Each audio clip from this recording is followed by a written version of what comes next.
Good evening. This is Mae Brussell on KAZU FM in Pacific Grove, California.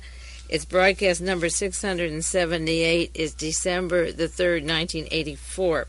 We're having trouble with our microwave antenna at the station. It fell down during a storm recently, and in order to put it up right the way it should be rebuilt involved a few $1,000s that the station has borrowed from the bank. They need more money, and we have to put that into the equipment at this time. But I'm asking people who subscribe to World Watchers or hear this program on other stations that if you are so inclined, we would appreciate a donation. If you're out of the state or out of the country or whatever, but you appreciate this kind of news, send a check, any amount. I'm not saying how small or how big, just to say, we're glad that you have Mae Brussell, and it's an unusual program, and we want to help you in some way. It's necessary to keep this kind of news going on the air 1 hour a week without any interruption. We had 10 years. I had at KLRB. Then it was Soul Country Western, and even changed their call letters to get away from the strong social station that it was at one time, to lose that image, to break that. And now this station I've been with them 2.5 years. It's been on the air about 10 years.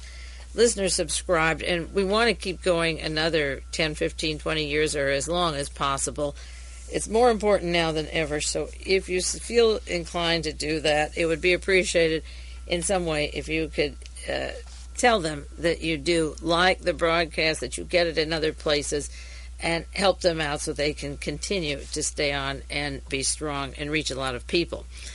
Now, I want to go into the P2, continuing with the matter I was talking about last week with Rossano Brazzi attempting to sell 3 atomic bombs to Arab countries, and his links to the Vatican, to LICIO Gelli, and his co-defendant, along with 37 other people, is Bekir Celenk, C-E-L-E-N-K, also indicted for the assassination plot on John Paul II, the Pope. Celenk strong links to Turkish mafia and hired Aja to be there at the Vatican, outside the Vatican, and attempt the life on the Pope. Where did these people get their power? How did the P2 get organized? And how did it link to the American intelligence community is very pertinent to the things that we were talking about last week. Also, the deadly chemical weapons that are being disseminated, the botulism and the tetanus, the handbook in the prisons on how to kill or assassinate, the selling of atomic bombs as if they were little apples or pears or pineapples to Arab countries, in quotes, to tease Israel.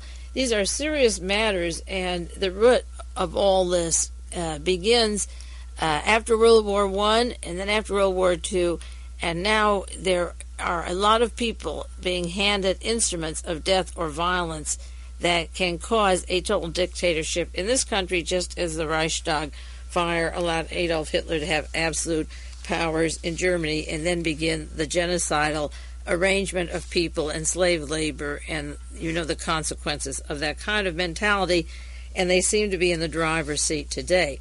One of the articles I want to share with you that's very basic to this is out of Italy from the paper Espresso. It was published May the 20th, 1984, obtained through Ted Rubenstein and translated by Jonathan Marshall.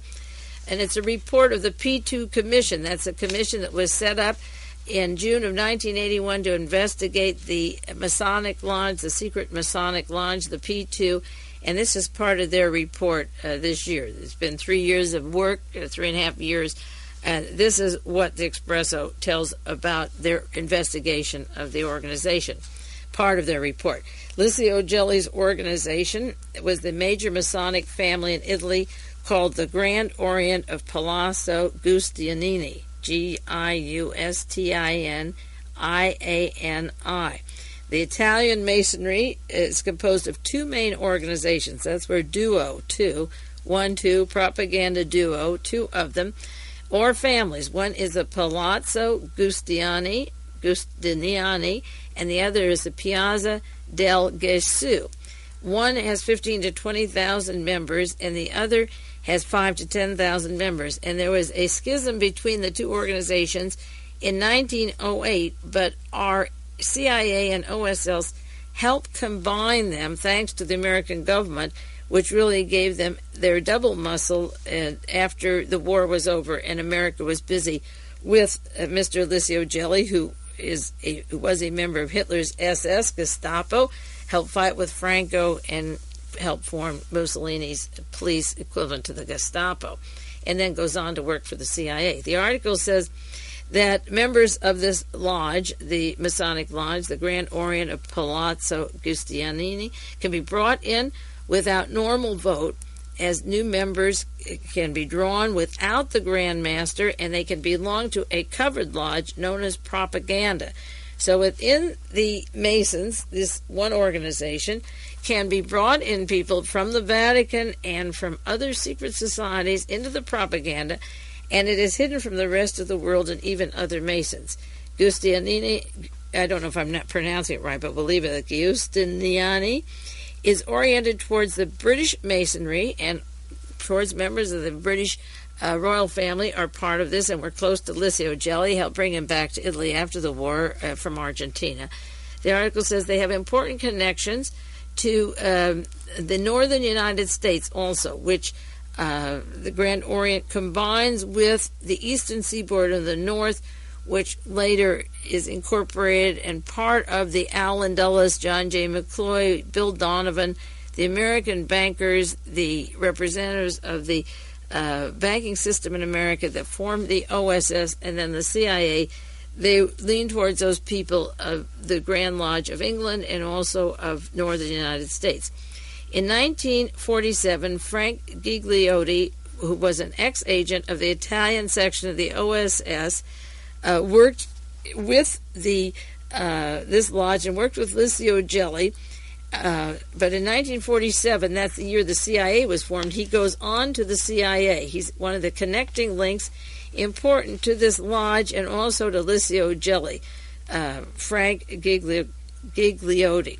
He's described in the book Who's Who in the CIA. Frank Bruno Gigliotti studied in Rome in 1941 to 1945. He was the chief advisor to the Italian section of the OSS. The Italian had their own section of our OSS, and then he goes into the Counterintelligence Corps where he meets up with LICIO Gelli. He also is described in Who's Who in the CIA as being in California from 1946 as a clergyman in Lemon Grove, California. And out of that Southern California group came Patrick Frawley, a Knight of Malta, closely linked to the Vatican and with clergy and the church right wing that later ties into the Kennedy assassination. And out of California came Richard Nixon and his officers that were hosted Nikolai Maloxai and Ronald Reagan. Gigliotti is very important, Frank Bruno Gigliotti, out of Lemon Grove, California. And he worked with LICIO Gelli, the head of the secret team, that propaganda doing inside the Grand Masons, the covered lodge, known as the propaganda. It began, and then it was combined thanks to American intelligence. Gigliotti worked with the CIA, and later he was president of what was called the Action Committee, formed by the United States to respond to appeals sent by the Grand Orient Lodge and his Masonic brothers to open up the Masonic house of Palazzo Giustiniani. Now, evidently that part wasn't opened up, or it was a secret, separate part of the Masonic house that became the American intelligence branch of the OSS and the CIA. The American members of the Grand Orient Masons made a compromise with the Grand Orient Lodge and the Italian state, and it was sponsored by the American brothers as of July 7th, 1960. Now, 1960 was the year when John Kennedy was to run against Richard Nixon. Nixon, the selected candidate of evidently the Permindex operation and Cardinal Spellman and a lot of powers that be. And when Permindex was set into operation, very important year, they had all the machinery to kill John Kennedy in case Richard Nixon lost the election to John Kennedy. And the American OSS and CIA were reactivating the Masonic Lodge in Italy with LICIO Gelli of Hitler's Gestapo and Franco and Mussolini's armies, combining what was the OSS into the CIA in 1947, and by 1960, the American powers be, the intelligence operation, were working with the Masonic Lodge in some way. This article on the background of the P2 says the transactions allowed the Grand Orient in Italy to exist after the war, and it was signed by the Minister of Finance, Mr. Trabucchi, in Italy, Trabucchi, Grand Master Publio Cortini, and present at the table when this group was signed were American Ambassador J. Zellerbach and Frank Gigliotti. Also in 1960, thanks to the brothers, the American brothers in the Masons and friends of the Italian Grand Orient Lodge, another operation was formed, helped by Mr. Gigliotti. They unified and brought together the Supreme Council of the Supreme Grand Lodge. They united the Palazzo Giustiniani and the Piazza della Gesù. Thanks to the American OSS and CIA, the Propaganda Due was born. Those are the two lodges, the duo rather, D-U-O, the Italian word two. And the origin of it was the two lodges, but the propaganda part is the secret part, covered lodge, secret from the rest of the world, which is the infiltration or combination or the marriage of the American intelligence community with the Italian intelligence community, and out of there comes your Permindex with the technology and ability and skills and cover operations to get rid of John Kennedy, Robert Kennedy, Martin Luther King, and a lot of other people. Now, the United States helped unify and bring together the Supreme Council of the Grand Lodge of the AJAM, the Sicilian Prince Giovanni Alliati di Montereale, whose name was linked to the Black Prince Borghese. And again, this is important because Borghese and Otto Skorzeny and the Galen people are a backbone of the Permindex group that had the assassination teams all over the world and effected that very successful coup in Dallas 20 years ago. This story from Expresso says the unification of the Grand Orient Lodge with the Black Masonry of Alliata, close to the Borghese family, was Gigliotti's condition for American intervention into the Italian government and interfering with the lodges there. So this gentleman who worked 1941 to 45 with the OSS was active with Mr. Donovan, Bill Donovan, and Allen Dulles during the war period, from actually the Pearl Harbor dates to when the war was over. After the war in 1960, America again is visible, continuously working with them, but visible again, interfering, helping set up this Grand Orient after the war in 1960, and also combining the Propaganda Due.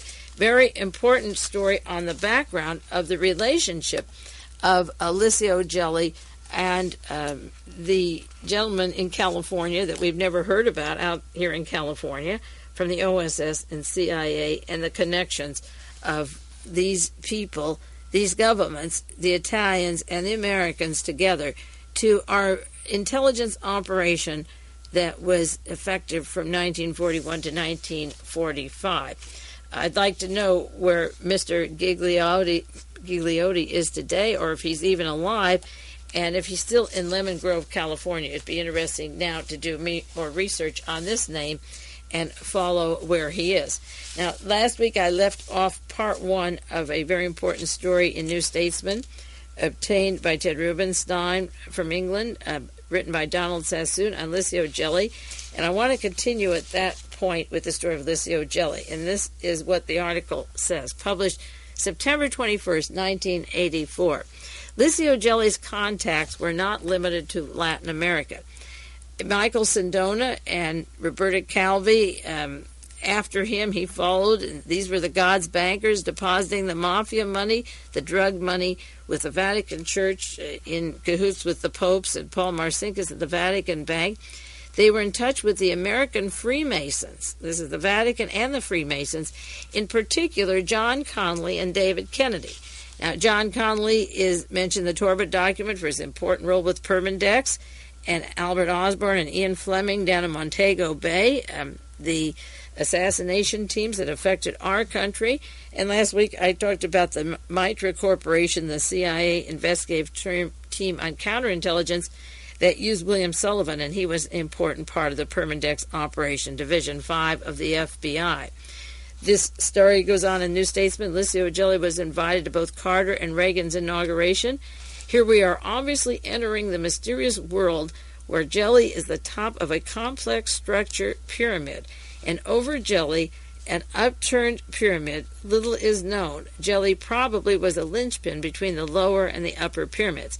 When the House Select Committee was doing their work on the assassinations, and they were looking for an anti-Castro Cuban or a possible mafia connection, I did a pyramid at that time of how high the assassination team would go before you get to the truth. And at the very top is the Permindex, the CIA, the Defense Department, and our intelligence operations working with the Nazis.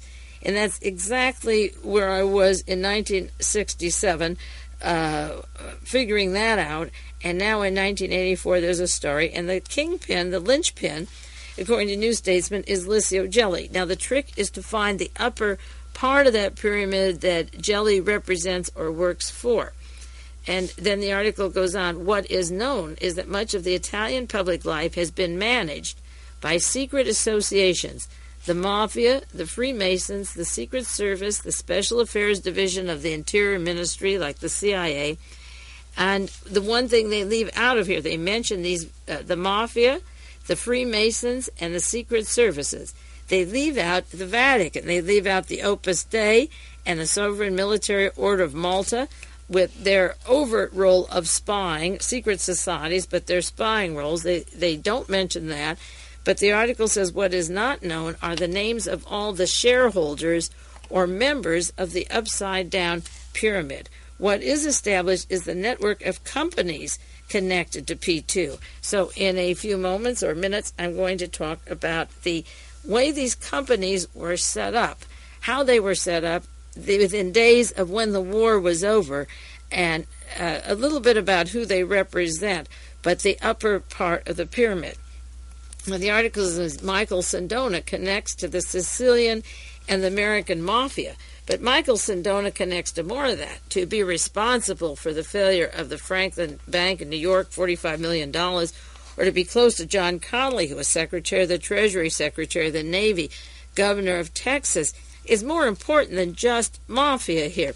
Claire Luce, an associate of Michael Sindona, is part of the CIA, the Foreign Intelligence Advisory Board of Ronald Reagan, whose late husband put together Time, Life, Fortune, Sports World. These aren't exactly what you call mafia contacts. It's more an intelligence network working for that upper side of the triangle and not mafia alone. The pitfall is when you fall back just on the mafia as being responsible here.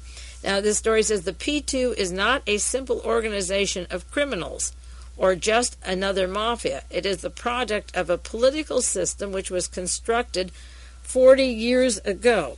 Now, 40 years ago would be 1944, the end of the war. And this is when they were active. The Nazis went underground in 1943. From 43 to 45, Martin Bormann was setting up his 750 corporations. The Swiss banks were getting loaded with the Nazi gold, the diamonds, the wealth of the Nazis, of the fascist system from Italy and Germany. And this article says that it was a product of 40 years of a political system by Italy's Christian Democrats. It is a result of an abnormal growth of power outside the formal institutional system and the democratic framework. You have to go one step further and say the Italian Christian Democrats couldn't do this alone. Everyone operating at the highest level here is a Knight of Malta, more the Vatican than the Christian Democratic Party. The Christian Democratic Party can be put in by the Vatican, but the Vatican has the controlling interest here. And all of these agencies that we tap into are outside the formal institutional system and the democratic framework of our own government. Whether it's the MK Ultra, the political assassinations, the death squads, the dictators we support, affairs like the Nugan Bank or the Reworld Corporation in Hawaii, all these extra operations, the CIA, the Defense Department's dummy front organizations, is much larger than our institutional system or the democratic framework. There's nowhere in the Constitution that allows for we have the legislative, the executive, and the judicial. Nothing allows for the National Security Council or this cancer that was spread. And this article refers to LICIO Gelli and Michael Sindona, David Kennedy. David Kennedy is one of the highest-ranking Mormons, active in the Mormon Church. They both were Treasury Secretary under Nixon. This Odessa network that we've referred to is actually the Fourth Reich network, and they give it some concern in the New Statesman, but don't carry it, again, that one step further where it really belongs. Now, the importance of the OSS, when we talk about Gigliotti working in the OSS from 1941 to 45, we're talking about Mr. Bill Donovan and Allen Dulles, and so I want to go into the matter of the network of Donovan, who has been long overlooked by many of his researchers. We know John Foster Dulles and Allen Dulles, one had the State Department, the other the OSS, acting in the OSS, but Allen Dulles in Bern, Switzerland, was under Bill Donovan, actually, and took his orders from Bill Donovan, if you can believe that. So I want to talk about him now, and again, that upper part of the triangle with LICIO Gelli as the connecting link. In the book, The Last Hero, it's about Wild Bill Donovan by Anthony Cave Brown, there's a good view of this group that got together before the war and after the war, and this is what I'm going to be quoting this book right now with you. On page 30, it says that February the 23rd, 1916, Mr. Donovan, who had graduated from law school, he had Catholic learning. He was trained as a Catholic and lived in Buffalo, New York. He was part of the Buffalo Society. He started to work for Rockefeller Foundation. He got a telegram from the Rockefeller Foundation inviting him to New York for a meeting.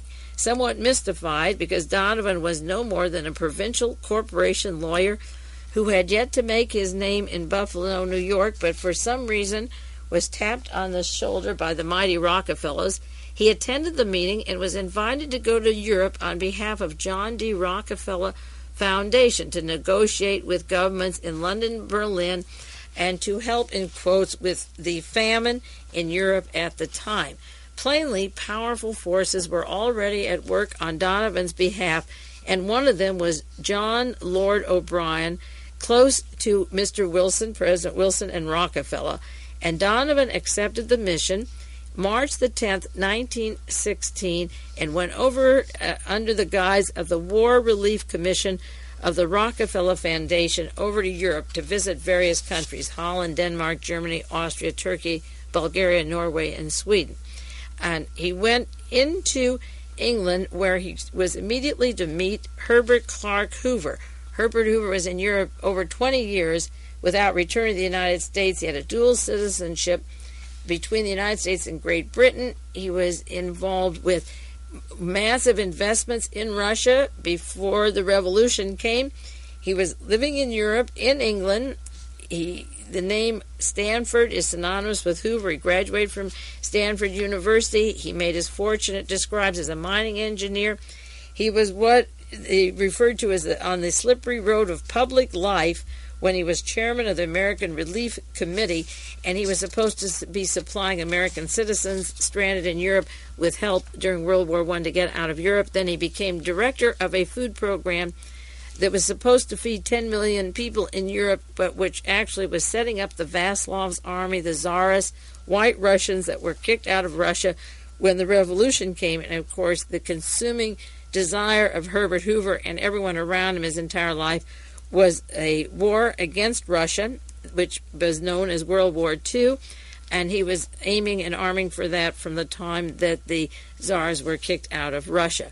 The Hoover Institute in Palo Alto is a repository of German and Nazi and Tsarist and monarchy documents in the hopes of restoring these people someday and getting the Soviet Union moved out, even if they have to kill everyone to get them out, to reclaim that land for those people over here who still think it belongs to them. Now, this book on Donovan says that a biographer of William Samuel Stevenson, British secret agent known as Intrepid, worked in Washington during 1940 and 41. He was in the United States in 1940 to 41. That's before Pearl Harbor. There's much evidence that the Americans knew in advance of Pearl Harbor, but didn't stop that. This would be the excuse to get America into war. Mr. Stevenson was there during this time period, but it says he met Mr. Donovan in England, in London, in 1916. When Donovan was over there representing the Rockefeller Foundation, he met William Stevenson, and this is very important. Stevenson is a Canadian with an American mother. There's this overlap of the American Canadians, and we'll do some more on that. Mr. Bloomfield of Permindex, American OSS, and also a Canadian citizen. Donovan has an American mother and is also a Canadian. He was captain of the British Royal Flying Corps. In 1916, he was with Donovan in London and Herbert Hoover. Then he's over here in 1940-41. We're getting ready for America now to enter the war that they've been beefing up since 1919. Now, Donovan is also over in the northern part of Russia. It's now the Soviet Union. And in June 1919, when the war was over, he's associated with Hoover. He's associated with William Stevenson and British intelligence. And he goes up to Omsk, OMSK, which is the capital of Russian Central Asia. And he's with the Commander-in-Chief of the United States Forces at Vladivostok, General William S. Graves. And the purpose is to inspect and report on the government of Admiral Alexander Kolchak, who appointed himself the supreme ruler and commander-in-chief of all Russia in opposition to Lenin and Trotsky. So William Donovan's background of anti-Soviet fervor didn't begin when the Nazis went underground. He was associated with the highest people in office, with General William Graves, the commander-in-chief of the United States forces at Vladivostok, and into Manchuria came a lot of the Tsars that couldn't go through the Polish, Eastern Europe routes to leave the Tsarist Russia. They came down through Vladivostok and Manchuria and then found their way into United States intelligence, and even in Dallas at the time Kennedy was killed, some of these agents. Jean de Mohrenschildt was one of those, married to George de Mohrenschildt, who worked for Rockefeller, their family that sent Donovan over to Europe in the first place in 1916. So the connection of Donovan goes back to the Vladivostok area, to Mr. Kolchak, to the opposing administration of Lenin and Trotsky, and this is very important. He came home in that time period, 1919. He tried to raise $94 million from the United States government for Kolchak's army. Our Congress refused to give it to him. So by October 1920, and this is very important, the House of Morgan, John Pierpont Morgan, taps Bill Donovan to help set up a excursion. He quotes an excursion into the world of big business and the interrelationship of politics. Translated means let's get ready for the next war. The Morgans helped finance. They were one of the biggest financiers of World War I, and then they hired Donovan when Congress refused to give Kolchak the $94 million. The House of Morgan set up $2 billion and to finance what they called the peace, which means we'll have peace when Russia is wiped out. They proposed floating a $2 billion worth of securities of foreign governments and corporations, expand the House of Morgan interests, promote mergers and acquire corporations, and use the intelligence resources from Europe and England, and Donovan and what they call the Rainbow Division's intelligence officer, Grayson Murphy. So that the Morgans and other financiers stepped in, and for some reason Donovan was handpicked from Buffalo, New York, to go to the Rockefeller Foundation, to William Stevenson in that early time period, to Herbert Hoover, then up to Kolchak, back to the United States, and then to begin under the House of Morgan to set up the business connection networks of banking and the commerce that would fund Adolf Hitler in the hopes that he would be able to take on the Soviet Union, and then they would be back in business and put the monarchies back in power. Now, I'll take a 1-minute break and we'll continue building up to the second part of that inverted triangle of the power base of LICIO, Gelli, the OSS, and the CIA. All of this helps explain the role of America with their death squads in South America, or the dictatorships of Pinochet, or the president of South Korea, or Marcos in the Philippines, and Stroessner in Paraguay, and Uruguayan police, our CIA, putting in those dictatorships around the world, or the Nazi, Mr. Sadat, passed off as a liberal as Shah of Iran, a Nazi, and putting in the fascists in Greece with the coup. All of this fits together with the American support of Nazis and fascists in so many different countries.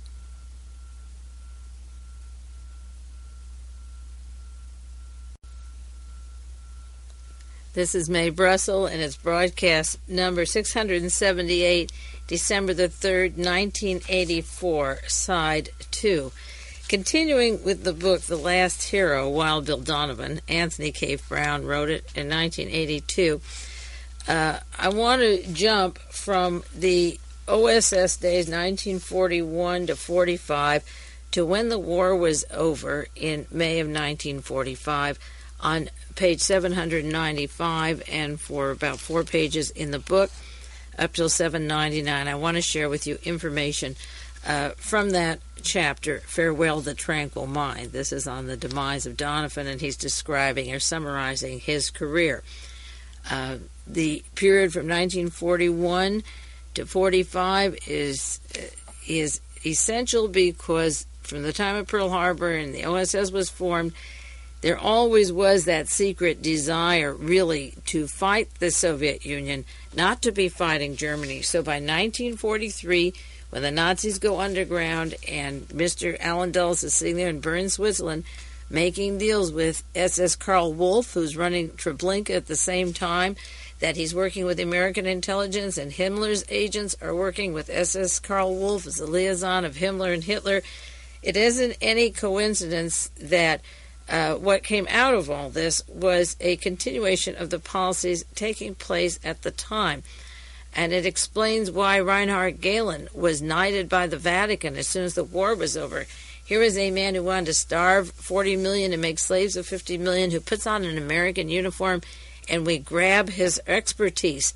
And James Eggleton was knighted. Our warriors were knighted by the Vatican. William Donovan was knighted. William Casey. They were very important to what the Vatican was going to do after the war, not what it had done in the past, but getting ready again for the next takeover, the next war. And their warriors were to get their honors for their past performance to make sure that they danced to the masters later. And this is terribly important to reiterate because of the decision-making that they've had in the years since World War II. Now, that other side of the triangle, getting back to last year, Wild Bill Donovan, it says that in May 1945, when the war in Europe was over but a few days, maybe hours, the war was over May 8th, 1945, a small group around William Stevenson, known as Intrepid, formed a company known as the British American Canadian Corporation. See if you think this is a small group or not. The initials are BACC, British American Canadian Corporation, New York-based, registered in Panama. The title remained in use until April 2nd, 1947, when BAC changed its name to the World Commerce Corporation, which still had its headquarters in New York and was registered in Panama. Now, the transition was that we had the OSS until 1947. And it seems that when the OSS changed its name to the CIA and was phased out, the Donovan organization was phased out, it emerged as the Central Intelligence Agency in 1947, and then this organization, the British American Canadian Corporation, changed its title to become more global, World Commerce Corporation, because they're going to set up in 47 different countries. It's no longer British or American or Canadian. And this book goes on to say the World Commerce Corporation, whether you want to call it an intelligence organization or not, is open to debate.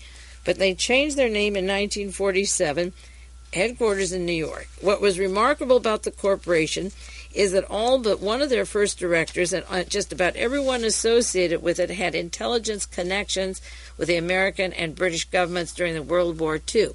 These included Sir Charles Hambro, Chief of the Special Operations, George Muhle, M-U-H-L-E, Merton, M-E-R-T-E-N, who ran Donovan's highly secret and exceptionally well-funded Project George. You can imagine how well-funded that was. It was concerned with enemy penetrations in South America. Donovan's connections to South America. David Mackenzie Ogilvie, one of Intrepid's staff officers. John Arthur Piper, Intrepid's deputy, and Intrepid himself, William Stevenson.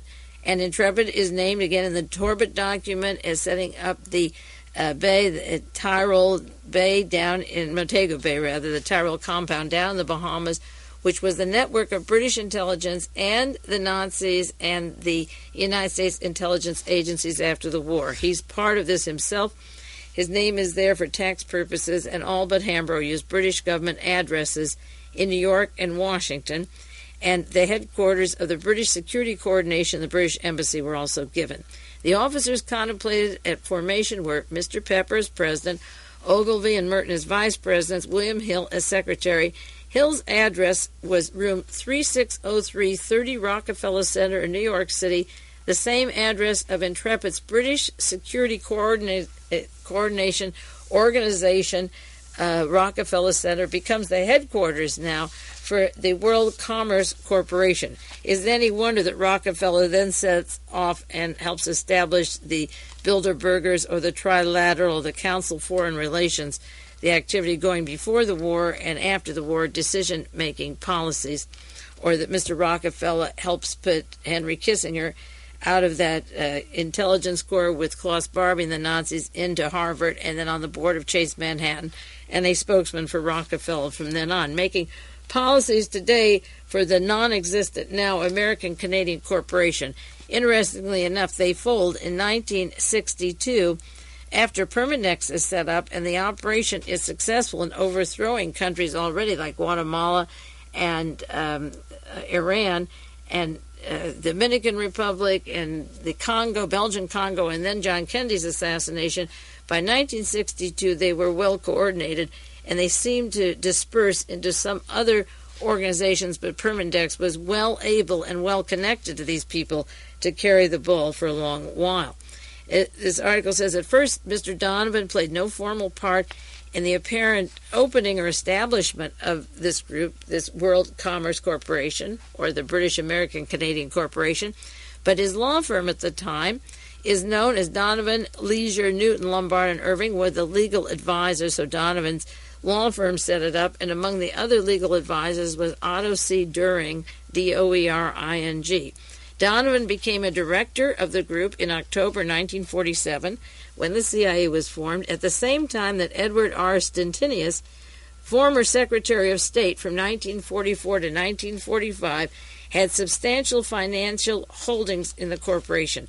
So while Alan Dulles is over in Bern, Switzerland, working with the international bankers and the Gestapo and the OSS setting this up, Mr. Stintinius, as Secretary of State, is putting money into a corporation that gets off the ground within hours of when the last gun goes off in the European theater. We still had the atomic bombs to drop in Japan. In due course, a number of other prominent people in intelligence and special operations joined the firm. Russell Forgan of Glore Forgan Group of Merchant Bankers, David Bruce's successor as chief of the OSS in Europe, and Donovan's heir apparent. That was Russell Forgan. Lester Armour, A-R-M-O-U-R, former deputy chief of OSS in London. Sidney Weinberg, who was to have headed the OSS mission to Moscow. W. Elisu, E-L-I-S-C-U, a member of Donovan's OSS staff. Lieutenant Colonel Rex Benson of the British Secret Intelligence Group and chairman of the Robert Benson Company, the Merchant Bankers of London, and other people connected with the Canadian Intelligence Service.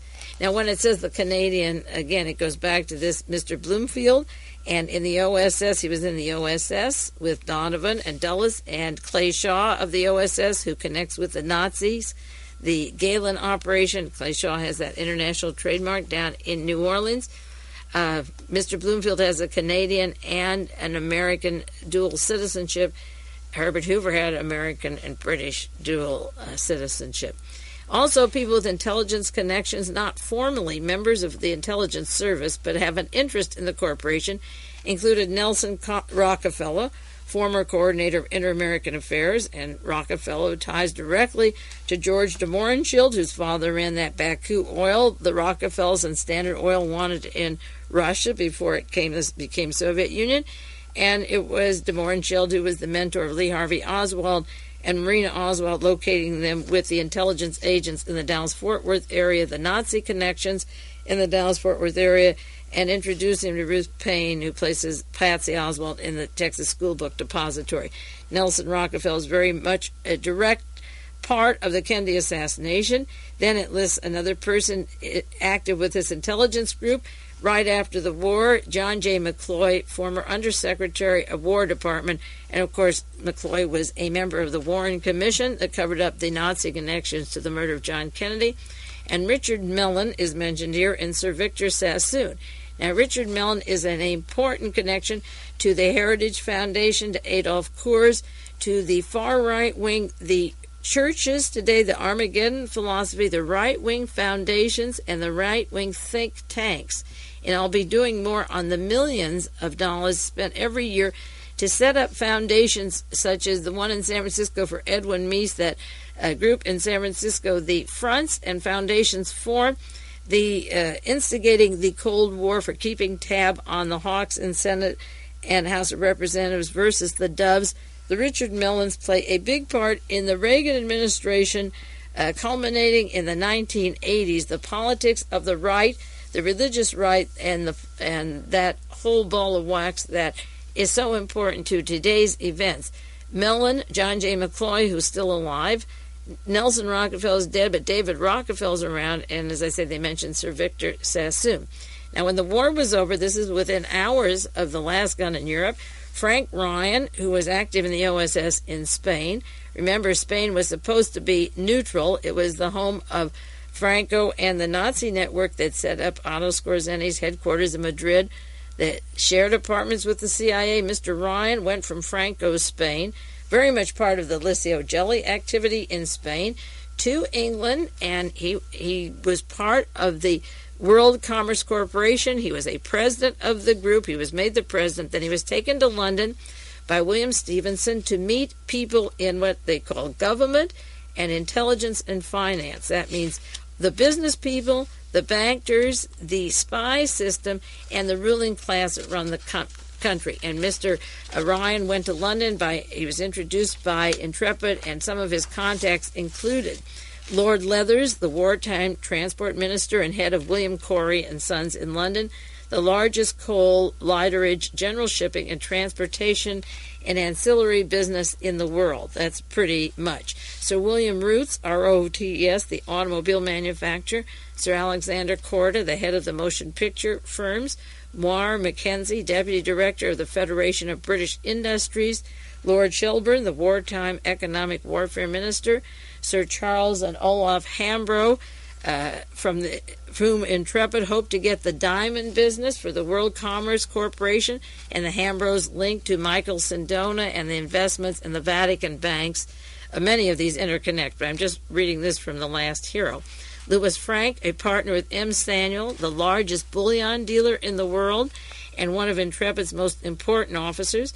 So you get the largest coal dealers and shipping dealers in the entire world, the diamond dealers of the world, the bankers of the world, and they have pretty much control of a lot of it going on after the war, during the war. Mr. Samuel, the largest bullion dealer in the world. Okay, Brigadier General Keswick, the head of Matheson's and Company, the large Far East traders, director of Hong Kong and Shanghai Bank, and then that opens up the Asian connections to the intelligence group. And he was vice governor of Hudson Bay Company and chief of the Special Operations, the intelligence in Asia during the war. Sir Harold Werner, W-E-R-N-H-E-R, the British industrialist. These are people that Mr. Ryan from the OSS set up in Spain under Franco, goes to England after the war, and as I say, LICIO Gelli's activities were strong in Spain, as were Adolf Hitler's and the American investments. And we send Mr. Ryan to England, where he's introduced to these people. Mr. Werner, the British industrialist, I mentioned Geoffrey Lloyd, L-L-O-Y-D, youngest of Churchill's war ministers, the head of the Fuel and Power Ministry. Lord Beaverbrook, proprietor of the London Daily Express and Evening Standard. Richard Coit, partner of one of the largest firm of stockbrokers. Ian Fleming, head of the Foreign Department of Kemsley Press and second in command of British Navy Intelligence. Ian Fleming, the James Bond, the 007, the daddy of the great spy masters, and again the connections down to the Kennedy assassination, Montego Bay, and the Permindex operations, run for the murder of a president of the United States. Tentacles back to these people of McCloy, Dulles, Donovan. This is where that triangle from Gelli goes up to the ruling class of Britain. This book is about the British ruling class, not the Morgans, and the Mellons are American, and the various American corporations, Henry Ford and ITT and General Motors and U.S. Steel, the American bankers that put Mr. Donovan and Dulles and so forth into business. When you say Rockefeller, that takes over the Chase Manhattan and those connections. But these are the British people that Mr. Ryan is in contact with, a few of them, and they're interlocking connections. Sir Ralph Glenn, Glyn, a prominent industrialist. Frederick Hudd, the Canadian High Commissioner in London. Lord Sempill, Chairman of the International Chamber of Commerce. Colonel Douglas Dodds Parker, Chief of the Special Operations in North Africa, and in the development of German business in North Africa, where the Grand Mufti, the friend of Adolf Hitler, is to link with British intelligence and Swiss banks after the war. George Taylor, Australian Mercantile Company. General Sir Colin Gubbins, the Chief of Special Operations, the OSS. Sir Campbell Stewart, Director of the London Times. Frederick Savarsi, Chairman of the Anglo-Federal Bank, a leading financier. SZAR, Zar, VASY, Zarvasi. All these connections were given to Mr. Ryan of the OSS, of Donovan's OSS. They were given by Intrepid. They were undoubtedly for purely business purposes, yet the heavy loading of world commerce corporations with men in intelligence, plus the intelligence connections of their contacts, made them a source of interest which was not unreasonable or idle. It was to emerge, for example, that a principal contact of the WCC, that's the World Commerce Corporation in Greece, then under heavy communist insurgent attack, was a former member of the Greek and British secret services while in Thailand, which was also threatened. So they had agents in place. If the communists wanted to come to power in Greece, they could move there. They had interconnecting links in every single country. They set their network out in these 47 different countries. They also were strongly related, as I say, to James Thompson, known as the Thai Silk King, who was controlling the Thailand silk and brocade industry, and finance provided by the World Commerce Corporation. And of course, this opens up all the avenues of the narcotics traffic that the British Empire used for years, that then begins to flow between the Italian, the Sicilian, the Southeast Asian, and the contacts that we had through this network begin to bring in the profits for the Nazi Odessa regime through the narcotic traffic. Some clues lie in the World Commerce Corporation, this book says. The last hero, again, Wild Bill Donovan, in a letter sent to General Lucius Clay, the U.S. High Commissioner in Germany. And Lucius Clay was another one that was anxious for this war against the Soviet Union and was working with the Nazis in his control when the war was over, and sent to Robert Murphy, the U.S. political advisor for Germany, to set policy of the State Department after the war. Mr. Ryan defined the general purposes of World Commerce Corporation to the top Nazis and to Mr. Clay, General Clay, to make sure, I guess, they weren't too rough on them after the war. The letter said, in our view, it is necessary to restore the economic balance of Europe through industrial and agricultural production and maintain populations and have internationally exchangeable values. They were to restore the production and continuing processes of the international exchange of goods and develop the World Commerce Corporation and cooperate with private industry and official bodies, that's government and intelligence. Mr. Ryan advised General Clay that the World Commerce Corporation had its head offices in New York, again, Rockefeller Center, and close connections in all of the larger centers of the United States. I guess that would be, we didn't have 50 states then, it was 48. They had offices in New York, connections in all the large centers of the United States. They had representatives in 47 countries, both branch offices and direct subsidiaries, as well as agency relationships. That network was set up while the war was going on, and as I say, within days of when the war was over, the next policy shifted into gears, and this is important. Every large center of the United States and 47 countries, representatives in 47 countries, and their purpose was to procure and distribute and supply financial resources that were reliable. That means checked out by, say, J. Edgar Hoover, the FBI, by the Gestapo, by the think tanks, the public, computer banks, and this is very important later for future analysis of how these think tanks were put together. They would supply, by way of reliable information and up-to-date information, the markets and products and the financial resources of the World Commerce Corporation would be available to them.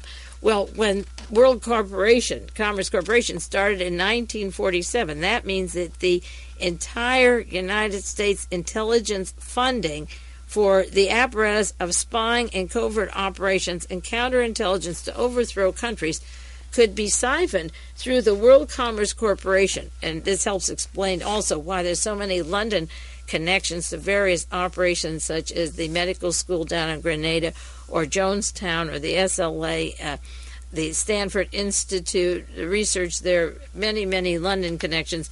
London and Germany and the United States are a triangle, and then it began to include Japan as partners in distributing, buying, and selling those people that they term reliable.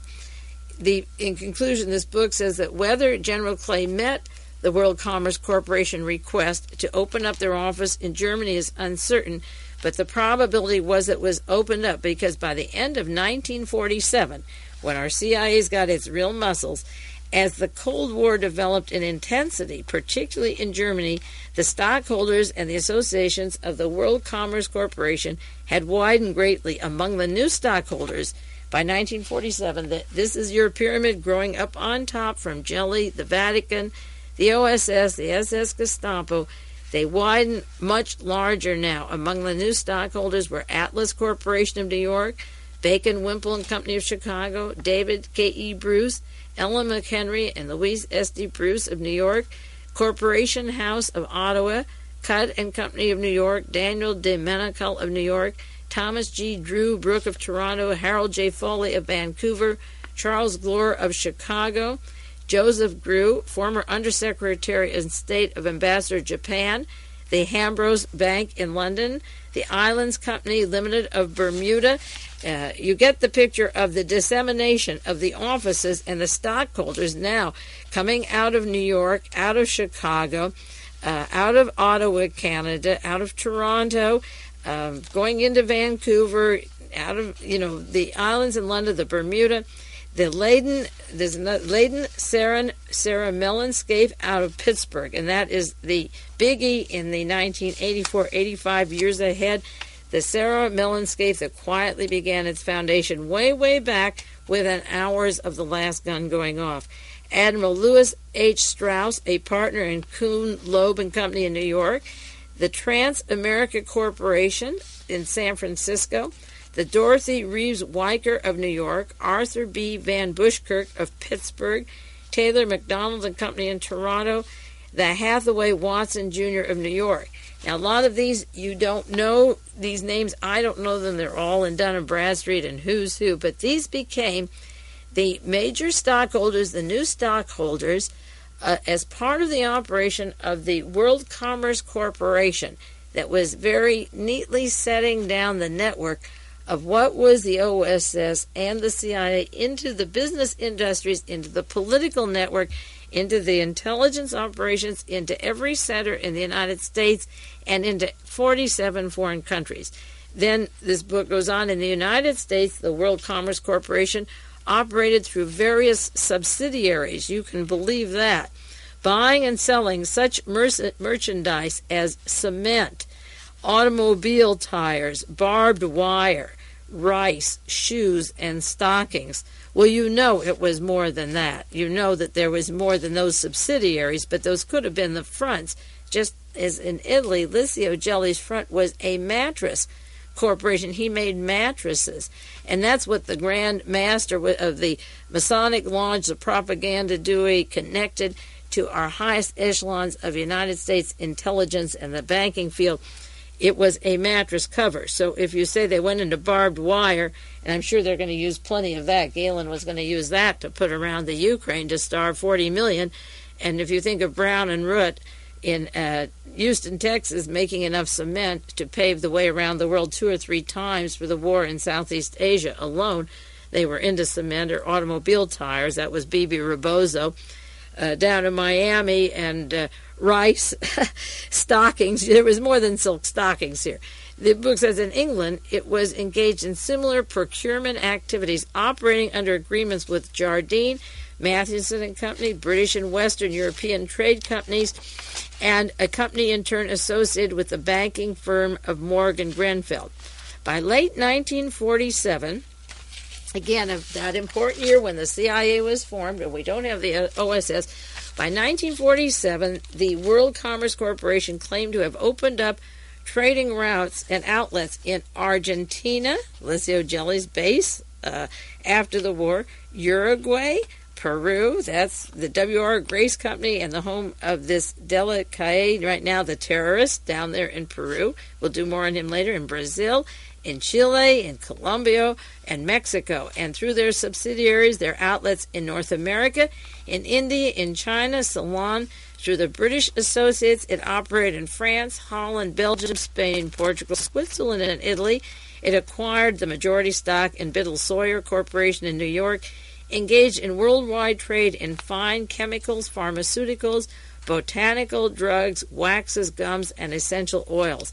It had a number of leading agencies such as surgical instruments, chemical companies, medicinal soaps, cosmetics, food essences, and other allied lines. In other words, the business network was being set up in May of 1945. That had to have a lot of planning.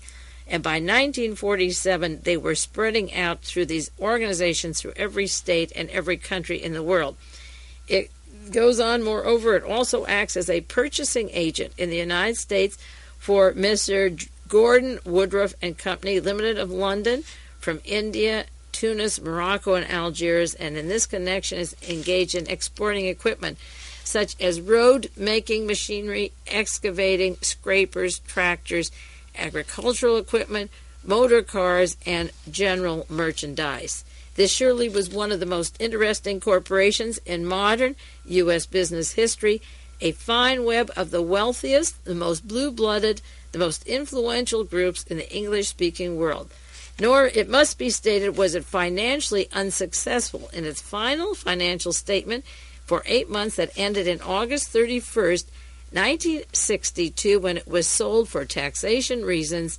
The World Commerce balance sheet showed total assets of $16 million. Now, they closed up in August of 1962. In November of 63, 1 year later, and several months later, a year plus 2 months, John Kennedy was assassinated in Dallas, Texas. It's, again, a full cycle of the 20 years, the anniversary of his death, with the Republican Convention in Dallas, with the influence of the Mellons and the OSS and the CIA, and the career of Ronald Reagan and his Gestapo pal Errol Flynn, his co-partner in movies. But this little episode in the book on Wild Bill Donovan opens up a network that I was not familiar with, the World Commerce Corporation, or the British American Canadian Corporation, as it was mentioned first. But I think it gives you a broad overview of what I've been trying to say. And in conclusion, it says, ever since he had seen Germany in the ruins of end of World War II, Donovan espoused the belief that either a communist Germany would rise from the ruins, or Germany would be rebuilt and restored to the democratic community. Whether it was left or right would depend to the extent on the attitude of the Anglo-American Canadian Finance Corporation and Business, and the World Commerce Corporation was the outcome of that espousal. And the idea was to put capitalism in as an answer to communist imperialism. But again, that is the total lie. We have traded one dictatorship for the other in El Salvador or in Guatemala, or replacing now the Contras into Nicaragua. We won't be happy till that happens. We have replaced democracies, one after the other, with a dictatorship, with drug dealing, with narcotics, with the mafia, with gouging out eyes, cutting off tongues, cruelties, beheading, and the training done by the Gestapo working with the CIA and the OSS.